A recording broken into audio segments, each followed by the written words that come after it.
The cracks in South Africa's government of national unity are already showing, and the Democratic Alliance is not staying silent. Power struggles, cabinet clashes, and rising political tension. Is the GNU on the verge of collapse? Let's break it all down, right now on SA Unfiltered. South Africa's political experiment with a government of national unity is already facing friction, and at the heart of the storm is the Democratic Alliance. Just weeks after joining the unity government led by the African National Congress, the DA has made it clear it did not come to the table to be a spectator. With tensions rising over power sharing, cabinet appointments, and policy direction, the GNU is showing early signs of internal conflict, and South Africans are beginning to question whether this political marriage can last. The 2024 national election was a historic moment. No single party emerged with a majority, forcing political rivals to find common ground. The ANC extended an invitation to multiple parties, and in a surprise move, the DA accepted. It was a decision that sparked both praise and outrage. Supporters saw it as a mature step toward unity and progress, critics called it betrayal, compromise, or worse, surrender to the very party they campaigned against. Now, the real work has begun, and it's proving far messier than expected. Behind the smiles and handshakes, deep disagreements are simmering. The DA has voiced serious concern over the allocation of cabinet portfolios, accusing the ANC of dominating key ministries and sidelining DA input on critical matters such as economic reform, policing, and public service delivery. The promised unity is starting to feel more like ANC dominance with a thin coat of opposition cooperation. John Steenhuisen, the DA's leader, has gone public with his dissatisfaction. In multiple interviews and internal memos leaked to the press, he's called for a rebalancing of power within the GNU, warning that the DA will not serve as a decorative piece in a government where it holds no real authority. These tensions have escalated quickly, with some within the DA questioning whether they should remain part of the coalition at all. Meanwhile, the ANC appears to be playing a careful balancing act. Cyril Ramaphosa has tried to project calm leadership, portraying the GNU as a bold and necessary step for national stability. But insiders say the president is facing pressure from within his own party, many of whom are uneasy about sharing governance with long-time opponents.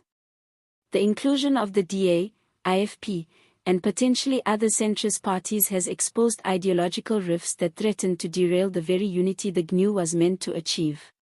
For ordinary South Africans, this political drama is playing out like a national soap opera, with real-life consequences. Citizens are watching closely to see whether this power-sharing experiment will bring tangible results or simply more political theater.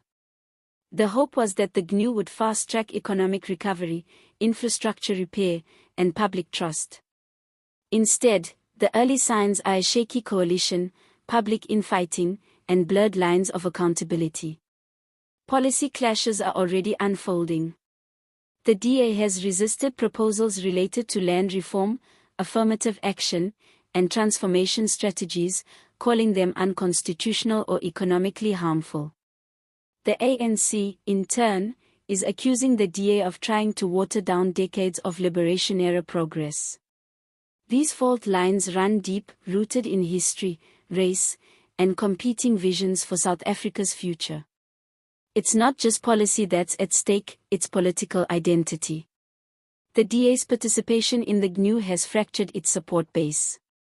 Some voters feel betrayed by their sudden alliance with the ANC, while others believe this is the DA's chance to prove it can govern responsibly at a national level.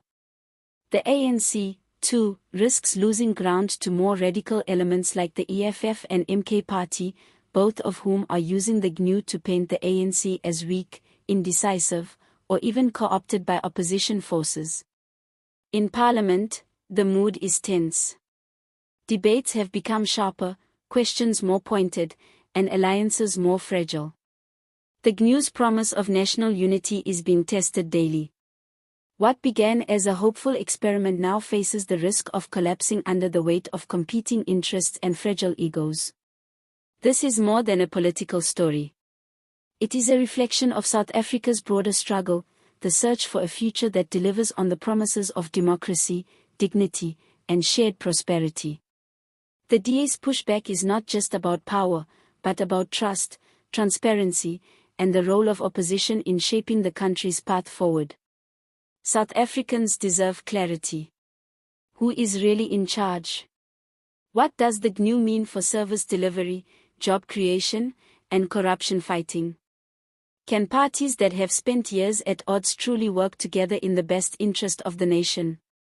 Or are we watching the early signs of a unity government falling apart before it has even begun? Only time will tell. But one thing is certain, the political stage in South Africa is more unpredictable than ever. And for those who care about the country's future, this is a moment that cannot be ignored. South Africa's political future is unfolding in real time, and the stakes couldn't be higher. If you want honest, fearless analysis of what's really happening behind the headlines, this is the place.